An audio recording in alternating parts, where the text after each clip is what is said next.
دولت آباد قلعے کی مسجد کو کیا کیے تھے بولوں منہ کھول کے ابھی میں. آزادی ملنے کے 1 سال کے بعد کیا نام رکھ دیا تم نے اس جگہ کا؟ 16 کہہ رہا ہے کہ اس کے ریلیجس کریکٹر کو نہیں بدل سکتے. مقصد ایک ہی ہے. دیکھیے گورنمنٹ کا ڈیفینیشن نثار صاحب بڑھا دیا گیا. گورنمنٹ کا ڈیفینیشن میں بڑھا دیا گیا تو ایسا ہی گورنمنٹ ہو گئی. اور گورنمنٹ ہو گئی تو آرٹیکل 12 میں آپ انجسٹس نہیں کر سکتے. آپ اسٹیٹ ہیں.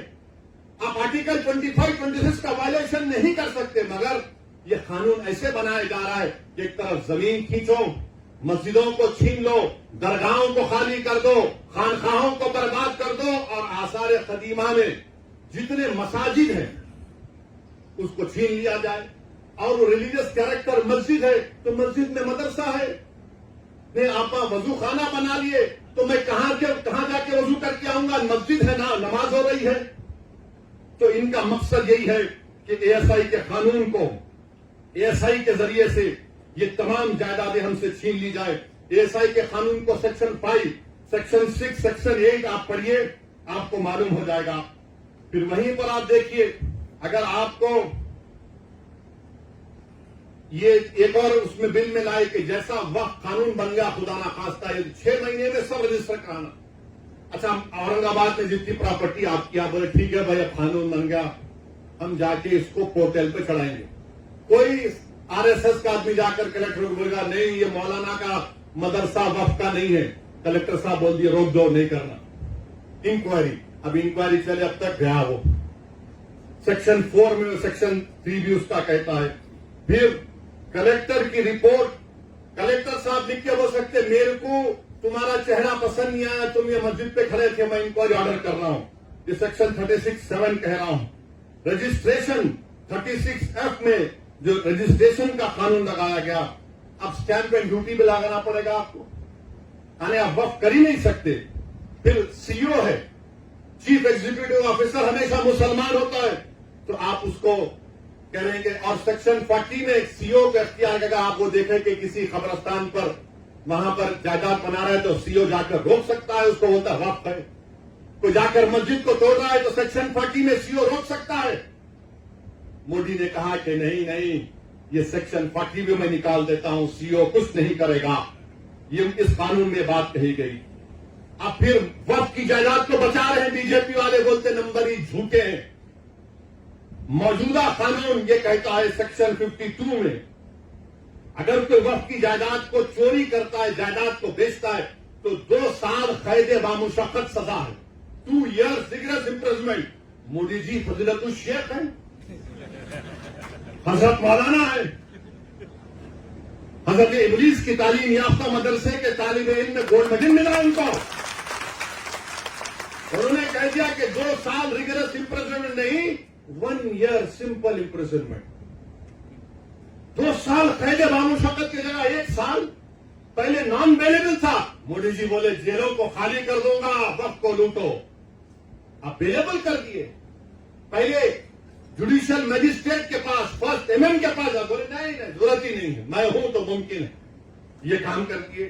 پھر اس کے بعد آپ دیکھتے ہیں کہ لمیٹیشن کا قانون, لمیٹیشن کا قانون کیا ہے کہ اگر آپ کسی کی زمین پر 12 سال 12 سال آپ قابض ہیں تو آپ اونر بن جاتے. وقت کے قانون میں نہیں ہے, آپ 11 سال رہو, 100 سال رہو, 200 سال رہو. اسی لیے رتنا گیری میں وہ جو متولی جس کو چھترپتی شیواجی نے جائیداد دی تھی وہ 250 سال سے وغیرہ کے کاغذات. اب اگر لمیٹیشن نکل جائے گا تو وہ 250 ایکڑ پر بلکہ 652 ایکڑ پر جو لوگ قابض ہیں وہ سب مالک بن جائیں گے. مودی جانتے ہیں کہ پنجاب میں کئی ایسی جائیدادیں ہیں جو خالی پڑی ہوئی ہیں. تو مودی جی بولے کہ ایک میٹنگ میں مودی بولے میں ڈرون بھیجا کے معلوم کر لیتا ہوں, جا کے دیکھو گوگل پہ آپ. تو شاید نریندر مودی نے گوگل بھیجا, ڈرون بھیجا ہوگا پنجاب کو اور رتنا گیری کو, دیکھو کہ ارے ہاں یہاں پر فائدہ. میرے بھائی لمیٹیشن کا جو معاملہ ہے, ہندو انڈومنٹ بورڈ میں لمیٹیشن کا سیم قانون ہے. اگر کوئی ہندو مندر کی جائیداد پر 50 سال سے بھی قابض ہے تو وہ قابض ہے, وہ مالک نہیں بنتا. مودی کہہ رہے ہیں تو قابض ہے, میں تجھے مالک بناؤں گا. یہ اس قانون میں لایا گیا ہے. اور پھر اس کے بعد آپ دیکھتے ہیں کہ ایسی ٹرائیبیونل کا معاملہ. ٹرائیبیونل جو ہے وقف کا ایک ٹرائیبیونل ہوتا ہے. اگر کوئی ہندو بھائی یہ کہے, مثال کے طور پر سمجھا رہا ہوں, کہ اگر اورنگ آباد میں ایک جائیداد کو وقف کر دیا گیا تو کیسے وقف ہوتی ہے؟ گورنمنٹ کا ایک سروے کمشنر ہوتا ہے, گورنمنٹ کا, مہاراشٹر سرکار کا. وہ سروے کمشنر جا کر دیکھتا ہے کہ بھائی یہ واقعی میں جو واقف ہے اس کی جائیداد ہے نہیں. وہ جو مطمئن ہو جاتا, سروے کمشنر مہاراشٹر کی سرکار کو لیٹر لکھتا ہے کہ اس کا مالک پورا شخص ہے, اس کو وقف کیا جا سکتا ہے. مہاراشٹر کی سرکار گزٹ ایشو کرتی اور اس گزٹ کا مخالفت مسلمان 1 سال تک کر سکتا ہے اور غیر مسلم کبھی نہیں کر سکتا. اب اس کے بعد وہ ٹرائیبیونل کو گیا. ٹرائیبیونل میں جیسا کہ نثار صاحب نے بتایا کہ یہاں کا ڈسٹرکٹ سینئر جج ٹرائیبیونل کا جج ہوتا ہے, ایک شخص جس کو علم معلوم, ان کا تقرر, اور ایک گورنمنٹ کی طرف سے. اب مودی جی بولے کہ نہیں یہ ٹرائیبیونل کا فیصلہ فائنل کیسے ہوگا, فائنل نہیں ہو سکتا ہے. اور مودی جی نے کیا کیا, ریٹائرڈ ڈسٹرکٹ جج اور ایک ریٹائرڈ گورنمنٹ امپلائی وہ طے کرے گا.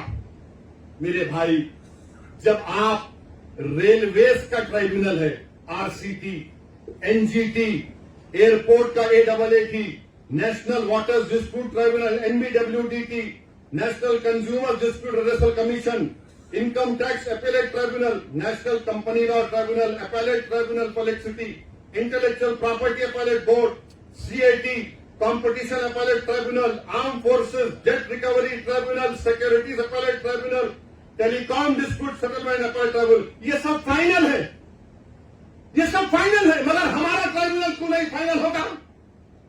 اور RSS والے جھوٹے ہیں, BJP والے جھوٹے ہیں, شنڈے والے جھوٹے ہیں, کہہ رہے ہیں کہ نہیں یہ فائنل کیسے ہوگا, اپیل نہیں ہوگی. ارے دیوانے, ریویژن پٹیشن ڈالا جاتا ہے. یہ تمام 15 ٹرائیبیونل کا ڈیسیژن فائنل ہے. اس کے خلاف ہائی کورٹ میں جب جاتے ہیں تو ریویژن جاتا ہے. لاکھوں کروڑوں کیسز کورٹ میں پینڈنگ ہے, ٹرائیبیونل سے جلد فیصلہ ہوتا ہے. نر مودی جی بولے نہیں, ٹرائیبیونل فائنل نہیں ہوگا, ریویژن نہیں, اپیل مانے پھر اپیل سننا ہائی کورٹ. اچھا, اس میں حیرت انگیز بات دیکھیے, اب ٹرائیبیونل میں کیس چلتا ہے. مودی جی نے کہہ دیا کہ اگر مہاراشٹر کی سرکار یہ قانون بننے کے بعد ٹرائیبیونل نہیں بناتی ہے تو ڈائریکٹ ہائی کورٹ چلے جانا. اگر ٹرائیبیونل بناتی ہے, نہیں بناتی ہے, تو مہاراشٹر کی سرکار بولے گا ہندو انڈومنٹ ٹرائیبیونل کے پاس چلے جاؤ یا کسی اور ٹرائیبیونل کے پاس چلے جاؤ.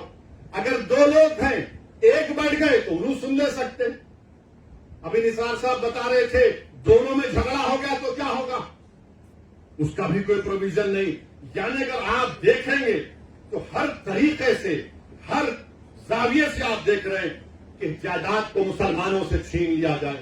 اچھا, جتنے متولی ہیں سیکشن 61 میں اگر کلیکٹر متولی صاحب کو لگے متولی یہ درگاہ اور مسجد کو بول دو تمہاری نہیں ہے, لکھ کر دو جلدی.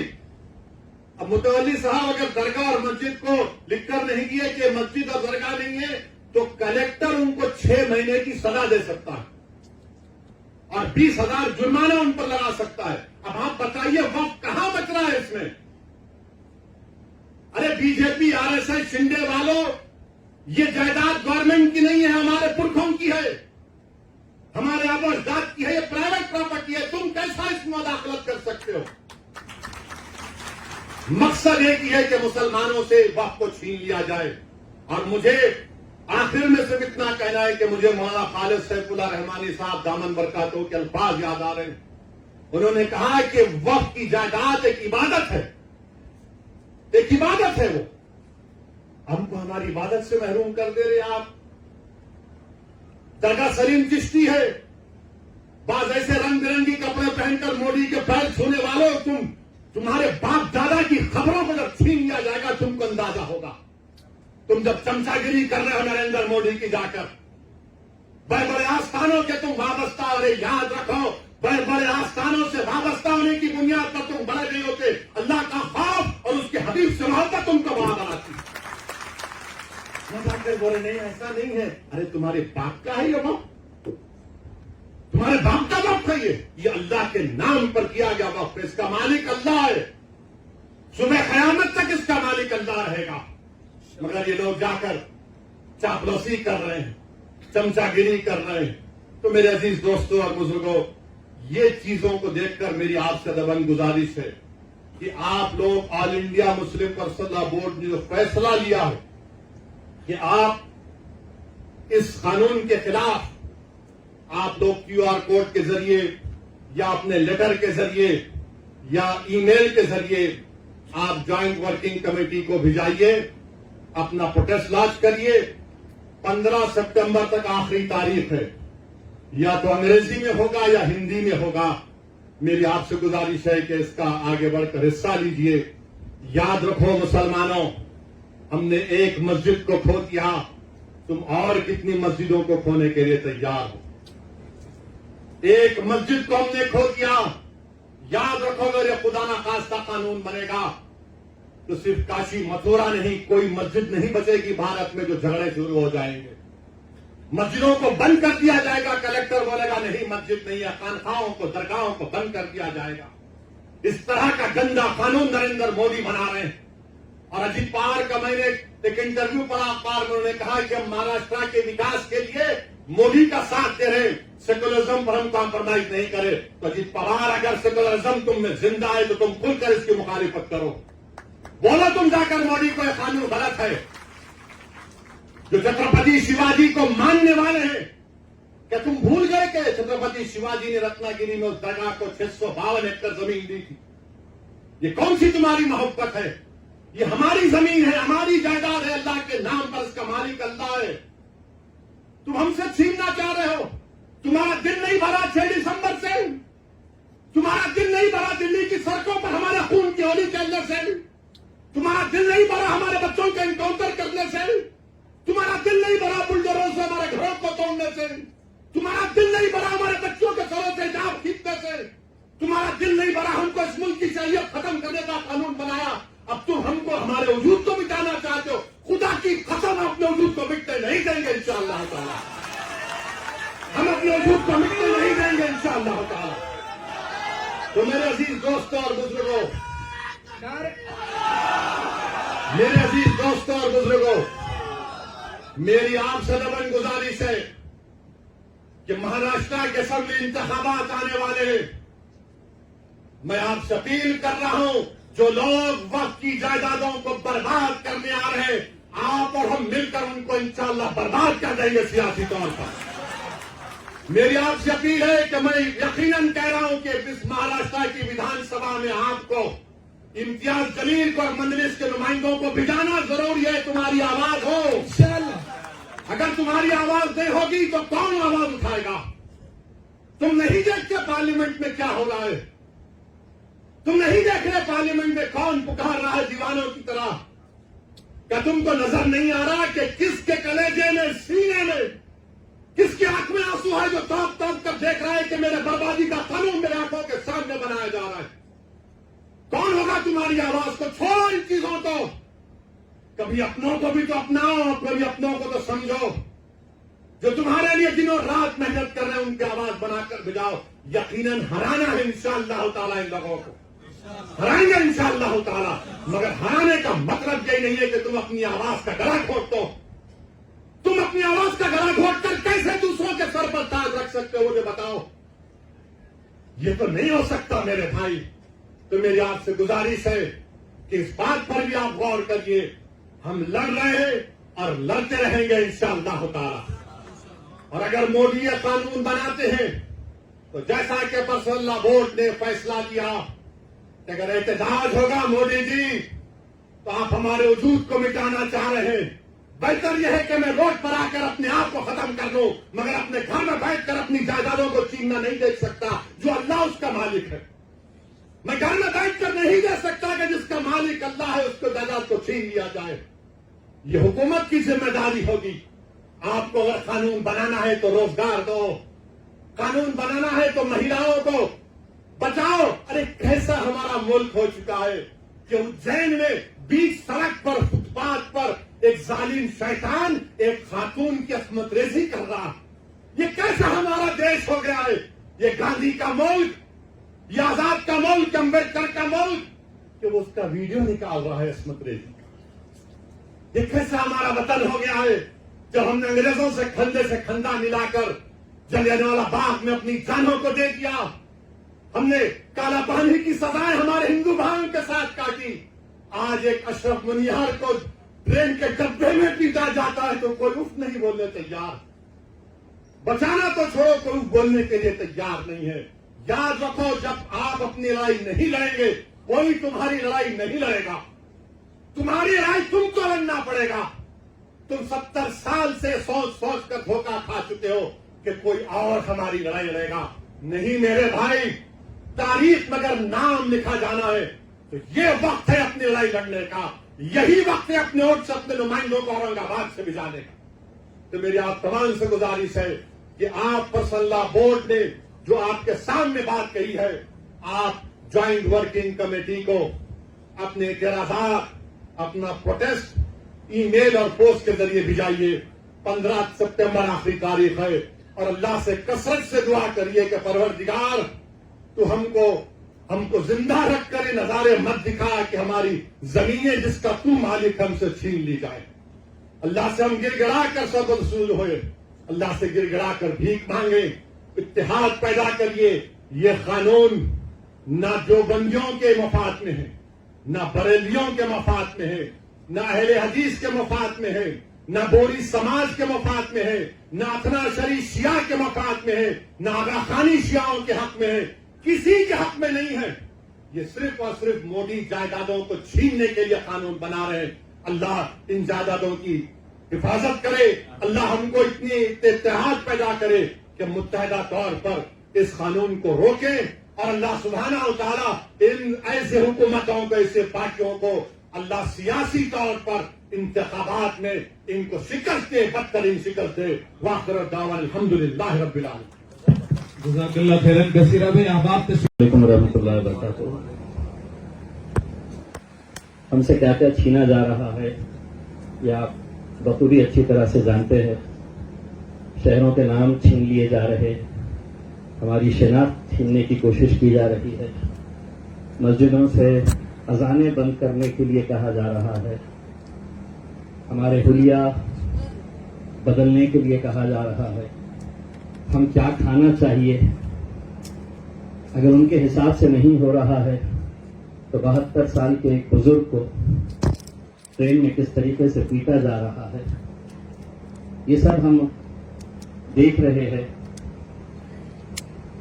حد یہ ہو گئی ہے کہ ہمارے نبی کریم صلی اللہ علیہ وسلم ان کی شان میں کھلے عام گستاخی کی جا رہی ہے، اور اس سے زیادہ خطرناک بات یہ کہ اس صوبے کے، اس راجیہ کے مکھیہ منتری اس کی تعریف کرتے ہیں۔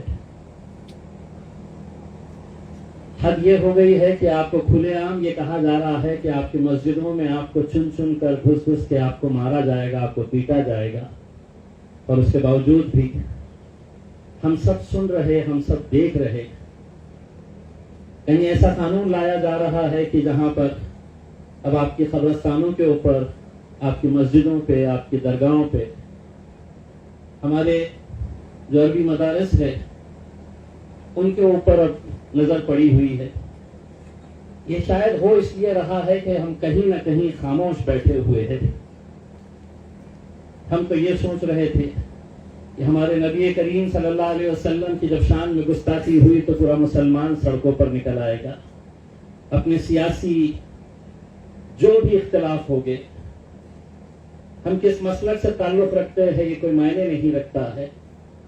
جب آپ کو یہ کھلے عام کہا جا رہا ہے کہ آپ کی مسجدوں میں آپ کو چن چن کر مارا جائے گا، تو اس مسجد کے اندر کون کس پولیٹیکل پارٹی سے تعلق رکھتا ہے، کس مسلک سے تعلق رکھتا ہے، یہ آپ سے بایو ڈاٹا لے کر آپ کو پیٹا جائے گا، ایسا نہیں ہے۔ ہم خاموش ہیں، اسی لیے ان کی ہمتیں بڑھتی جا رہی ہے۔ سرکار ہر بار ایک نیا قانون لے کر آتی ہے، نشانے کے اوپر صرف مسلمان۔ حد تو یہ ہو گئی ہے کہ ہماری بچیوں نے حجاب پہننا یا نہیں پہننا چاہیے، اس کے اوپر بھی نہ جانے کتنے مہینوں تک اس کے اوپر بحث چلتی رہی ہے۔ آج ایک ایسا وقت آیا ہے کہ اس ملک کے پورے مسلمانوں کو ایک طاقت بن کر کھڑے رہنے کی ضرورت ہے. اپنے ذاتی اختلاف، اپنے سیاسی اختلاف کو بھول کر ہمیں جو لڑائی سڑک کے اوپر لڑی ہے وہ لڑائی سڑک کی، ایک لڑائی پارلیمنٹ کے اندر کی. لیکن بڑے دکھ کے ساتھ، بڑے افسوس کے ساتھ کہنا پڑتا ہے کہ جب وہاں پر پارلیمنٹ کے اندر بولنے کا موقع آتا ہے تو آپ نے دیکھے ہیں کہ یہ جب وقت کا بل آیا تو جن لوگوں کو آپ نے وہاں پر بھیجا تھا اپنے ووٹ کی طاقت کے بنیاد کے اوپر، تو وہ باہر نکل کر آ گئے.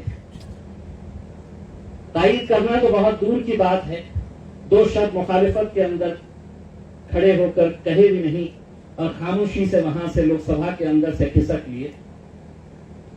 ایسے وقت کے اندر سارے ہندوستان کے مسلمانوں کی نظر اگر کسی ایک شخص کے اوپر ہوتی ہے، اگر سب سے زیادہ امیدیں اگر کسی سے ہوتی ہے، تو مجھے فخر ہے یہ بتاتے ہوئے کہ وہ میرے قائد بیرسٹر اسد الدین اویسی صاحب ہیں.